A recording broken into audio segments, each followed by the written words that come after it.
Praise the Lord, friends. This is the remaining part of Sabbath School study of 27th of May. And हमने जो पढ़ा था अभी तक नीति वचन अध्याय 28 और उसकी 9वीं वर्ष पढ़ी थी, जिसमें लिखा है जो अपना कान व्यवस्था सुनने से मोड़ लेता है उसकी प्रार्थना घृणित ठहरती है। और इसके बाद हम देखते हैं लेकिन 10 आज्ञाओं में निहित और भविष्यद्वक्ताओं द्वारा लागू किए गए नैतिक व्यवस्था को उसने नहीं हटाया। प्रभु यीशु मसीह ने परमेश्वर की 10 आज्ञाओं को जो है नहीं हटाया। इसके किसी भी हिस्से को रद्द करना उसके आने की मंशा नहीं थी। यह एक ऐसा नियम व्यवस्था है जिसे कभी नहीं तोड़ा जा सकता, जो स्वर्ग में विश्वस्त गवाह के रूप में स्थिर है। तो परमेश्वर की जो 10 आज्ञाएं हैं जो उन्होंने मूसा को दी थी और जो सभी मानव जाति के लिए जो है जो मानने योग्य हैं वो जो हैं स्थिर हैं। इस नियम का प्रत्येक भाग समस्त मानव जाति पर और सभी युगों में लागू रहना चाहिए। यह ना तो समय या स्थान पर, ना ही बदलने वाली किसी अन्य परिस्थिति पर निर्भर करता है, बल्कि परमेश्वर की प्रकृति और मनुष्य की प्रकृति और एक दूसरे के साथ उनके अपरिवर्तनीय संबंधों पर निर्भर करता है। परमेश्वर की व्यवस्था जो है निरंतर वो प्रभाव में है और परमेश्वर के न्याय करने का अधिकार भी परमेश्वर की व्यवस्था है और ये अपरिवर्तनीय है। अब हम कुछ और वर्सेस पढ़ेंगे, जिसमें निर्गमन अध्याय 34 से 5, 6, 7 3 वर्सेस में पढ़ूंगी।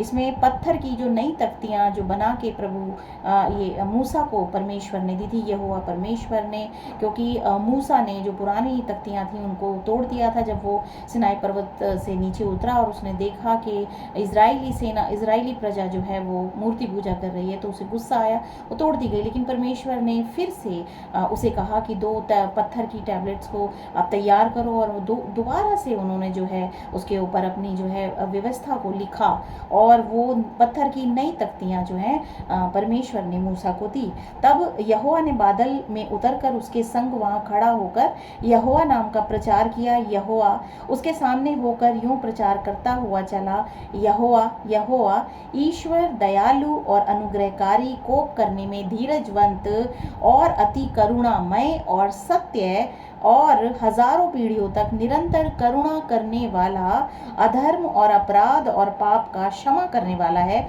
परंतु दोषी को वह किसी प्रकार का निर्दोष ना ठहराएगा। वह पितरों के अधर्म का दंड उनके बेटों वरन उनके परपोतों उनके पोतों को भी देने वाला है। रोमियो अध्याय 7 और उसकी 11 और 12 वर्ष पढ़ेंगे। इसमें लिखा है, क्योंकि पाप ने अवसर पाकर आज्ञा के द्वारा मुझे बहकाया और उसी के द्वारा मुझे मार भी डाला, इसीलिए व्यवस्था पवित्र है और आज्ञा भी ठीक और अच्छी है। पौलुस कहता है कि जो परमेश्वर की जो व्यवस्था है वो भली है, वो पवित्र है और अच्छी है, मानव जाति के लिए अच्छी है। और उसके बाद जो है भजन संहिता 89 की 14 में पढ़ूंगी। तेरे सिंहासन का मूल धर्म और न्याय है, करुणा और सच्चाई तेरे आगे आगे चलती है। यहाँ पे जो परमेश्वर की जो व्यवस्था है वो जो है मनुष्य जाति के आगे आगे चलती है, हमें उसको मानने की जरूरत है। भजन संहिता 119 की 142 वर्ष बताती है, तेरा धर्म सदा का धर्म है और तेरी व्यवस्था सत्य है। सत्य चीज कभी भी जो है खत्म नहीं होती और उसका अस्तित्व हमेशा ही बना रहता है। तो परमेश्वर की व्यवस्था, परमेश्वर की 10 आज्ञाएं वो सत्य हैं और अटल हैं। 119 का 172 भजन संहिता में लिखा है, मैं तेरे वचन का गीत गाऊंगा क्योंकि तेरी सब आज्ञाएं धर्ममय हैं। जब कोई भी व्यक्ति उनको पहचान लेता है कि वो हमारे भले के लिए बनाई गई हैं और हम जब उनको मानते हैं तो हमारा ही भला है, मनुष्य जाति का ही भला है अगर वो उसको मानता है। भजन संहिता 19 उसकी 7वीं वर्ष मैं पढ़ना चाहूँगी। इसमें यहाँ पे भी परमेश्वर की व्यवस्था के बारे में बात की गई है। यहाँ लिखा है, यहोवा की व्यवस्था खरी है, वह प्राण को बहाल कर देती है। यहोवा के नियम विश्वास योग्य हैं। परमेश्वर के जो नियम बनाए गए हैं उन पे हम विश्वास कर सकते हैं और वो विश्वास योग्य हैं। साधारण